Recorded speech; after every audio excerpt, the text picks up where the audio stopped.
Hey there, Rappies. Rapper9198 here, and welcome to another Ryan's Day reading. Today I'll be reading Chapter 8 of Bridge to Terabithia, Easter. Even though it was nearly Easter, there were still very few nights that it was warm enough to leave Miss Bessie out. And then there was the rain. All March it poured. For the first time in many years, the creek bed held water, not just a trickle either. Enough so that when they swung across, it was a little scary looking down at the rushing water below. Jess took Prince Terrian across inside his jacket, but the puppy was growing so fast he might pop the zipper any time and fall into the water and drown. Ellie and Brenda were already fighting about what they were going to wear to church. Since Mama got mad at the preacher 3 years back, Easter was the only time in the year that the Aarons went to church, and it was a big deal. His mother always cried poor, but she put a lot of thought and as much money as she could scrape together into making sure she wouldn't be embarrassed by how her family looked. But the day before she planned to take them all over to Millsburg Plaza for new clothes, his dad came home from Washington early. He'd been laid off. No new clothes this year. A wail went up from Ellie and Brenda like two sirens going to a fire. "You can't make me go to church," Brenda said. I ain't got nothing to wear, and you know it." Just cause you're too fat?" Maybelle muttered.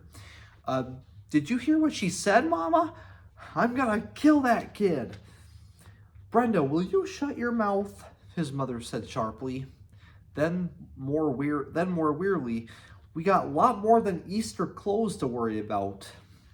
His dad got up noisily and poured himself a cup of black coffee from the pot on the back of the stove. Why can't we charge some things?" Ellie said in her wheedling voice. Brenda burst in. "Do you know that some people do? They charge something and wear it, and then take it back and say it didn't fit or something. The stories don't give them no trouble." His father turned in a kind of roar. I never heard such a fool thing in my life. Didn't you hear your mother tell you to shut your mouth, girl?" Brenda stopped talking, but she popped her gum as loudly as she could just to prove she wasn't going to be put down. Jess was glad to escape to the shed and the complacent company of Miss Bessie. There was a knock. "Jess?" "Leslie, come on in." She looked first and then sat on the floor near his stool. "What's new?" "Lord, don't ask." He tugged the teats rhythmically and listened to the plink, plink, plink in the bottom of the pail. "That bad, huh?" "My dad's got laid off, and Brenda and Ellie are fit to fry because they can't have new clothes for Easter." "Gee, I'm sorry. What about your dad, I mean?" Jess grinned. "Yeah, I ain't too worried about those girls. If I know them, they'll trick new clothes out of somebody. It would make you throw up to see how those girls make a spectacle of themselves in church." "I never knew you went to church." "Just Easter." He concentrated on the warm udders. "I guess you think that's dumb or something." She didn't answer for a minute. "I was thinking I'd like to go." He stopped milking. "I don't understand you sometimes, Leslie." "Well, I've never been to a church before. It would be a new experience for me." He went back to work. "You'd hate it." "Why?" "It's boring." "Well, I just like to see for myself. Do you think your parents would let me go with you?" You can't wear pants. I've got some dresses, Jess Aarons. Would wonders never cease? Here, he said, open your mouth. Why? Just open your mouth. For once she obeyed. He sent a stream of warm milk straight into it. Jess Aarons. The name was garbled and the milk dribbled down her chin as she spoke. Don't open your mouth now. You're wasting good milk. Leslie started to giggle, choking and coughing. Now, if I could just learn to pitch a baseball that straight. Let me try again. Leslie controlled her giggle, closed her eyes, and solemnly opened her mouth. But now Jess was giggling so that he couldn't keep his hand steady. You dunce. You got me right in the ear. Leslie hunched up her shoulder and rubbed her ear with the sleeve of her sweatshirt. She collapsed into giggles again. I'd be obliged if you'd finish milking and come on back to the house. His dad was standing right there at the door. I guess I'd better go, said Leslie quietly. She got up and went to the door. Excuse me. His dad moved aside to let her pass. Jess waited for him to say something more, but he just stood there for a few minutes and then turned and went out. Ellie said she would go to church if Mama would let her wear the see-through blouse, and Brenda would go if she at least got a new skirt. In the end, everyone got something new except Jess and his dad, neither of whom cared. But Jess got the idea it might give him a little bargaining power with his mother. Since I ain't getting anything new, could Leslie go to church with us? That girl? He could see his mother rooting around in her head for a good reason to say no. She don't dress right. Mama, his voice sounded as prissy as Ellie's. Leslie's got dresses. She's got hundreds of them. His mother's thin face drooped. She bit the outside of her bottom lip in a way Joyce Ann sometimes did, and spoke so softly Jess could hardly hear her. I don't want no one poking up their nose at my family. Jess wanted to put his arm around her the way he put it around Maybelle when she was in need of comfort. She don't poke her nose up at you, Mama. Honest. His mother sighed. Well, if she'll look decent. Leslie looked decent. Her hair was kind of slicked down, and she wore a navy blue jumper over a blouse with tiny old-fashioned looking flowers. At the bottom of her red knee socks, there were a pair of shiny brown leather shoes that Jess had never seen before, as Leslie always wore sneakers like the rest of the kids in Lark Creek. Even her manner was decent. Her usual sparkle was toned way down, and she said, "Yes, ma'am," and "No, ma'am," to his mother, just as though she were aware of Mrs. Aaron's dread of disrespect. Jess knew how hard Leslie must be trying, for Leslie didn't say ma'am naturally. In comparison to Leslie, Brenda and Ellie looked like a pair of peacocks with fake tail feathers. They both insisted on riding in the front of the pickup with their parents, which was some kind of a squeeze with Brenda's shape to consider.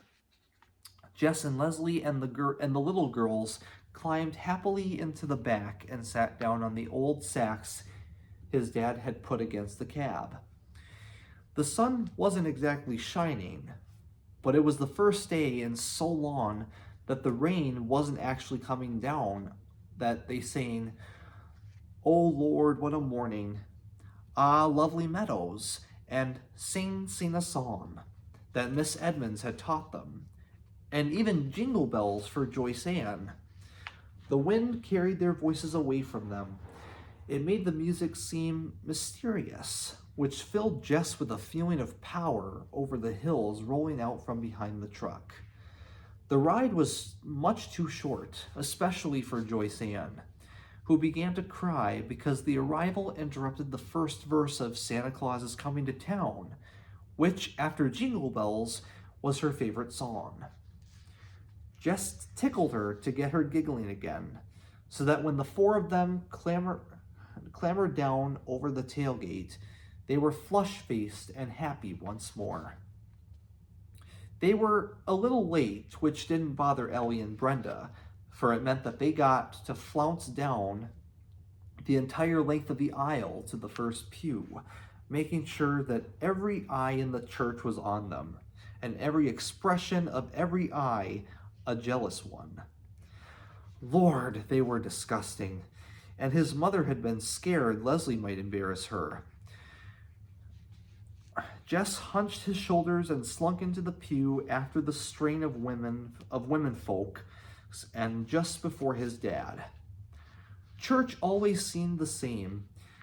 Jess could tune it out the same way he tuned out school, with his body standing up and sitting down in unison with the rest of the congregation, but his mind numb and floating, not really thinking or dreaming, but at least free.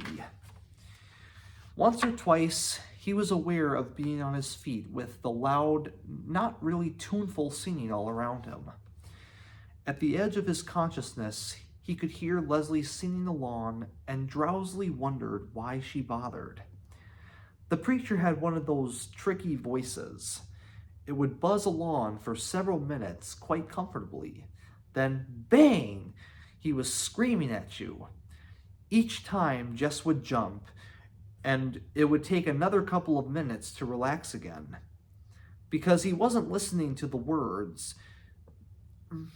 The man's red face with sweat pouring down seemed strangely out of place in the dull sanctuary. It was like Brenda throwing a tantrum over Joyce Ann touching her lipstick. It took a while to get Ellie and Brenda pulled away from the front yard of the church. Jess and Leslie went ahead and put the little girls in the back and settled down to wait. Gee, I'm really glad I came. Jess turned to Leslie in unbelief. It was better than a movie. You're kidding.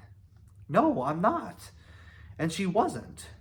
He could tell by her face that whole Jesus thing is really interesting, isn't it? What do you mean?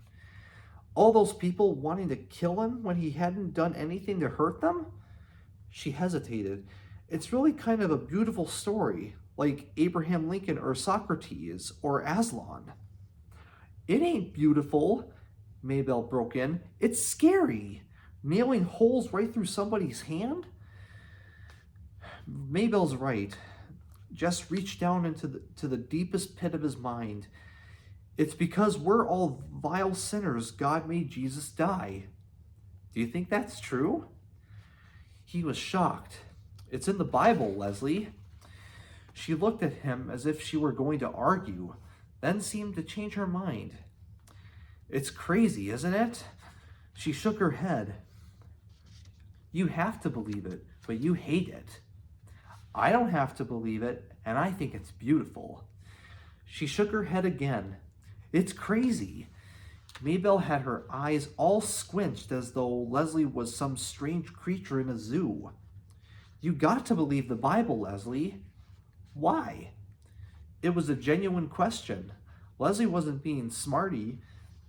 Because if you don't believe in the Bible? Maybelle's eyes were huge. God'll damn you to hell when you die. Where'd she ever hear a thing like that? Leslie turned on Jess as though she were about to accuse him of some wrong he had committed against his sister. He felt hot and caught by her voice and words. He dropped his gaze to the gunny sack and began to fiddle with the raveled edge. That's right, ain't it, Jess? Maybelle's shrill voice demanded. Don't God damn you to hell if you don't believe in the Bible? Jess pushed his hair out of his face. I reckon, he muttered. I don't believe it, Leslie said. I don't even think you've read the Bible. I've read most of it, Jess said, still fingering the sack. It's about the only book we got around our place. He looked up at Leslie and half grinned. She smiled. Okay, she said, but I still don't think God goes around damning people to hell. They smiled at each other, trying to ignore Mabel's anxious little voice. But Leslie, she insisted, what if you die? What's going to happen to you if you die? All right, and that's the end of chapter 8. All right, so thank you, Rappies. Thank you very much again for joining me. Hope you guys enjoyed, and stay tuned next time for chapter 9, The Evil Spell. All right. Thank you guys very much. Love you to death, and see you next time.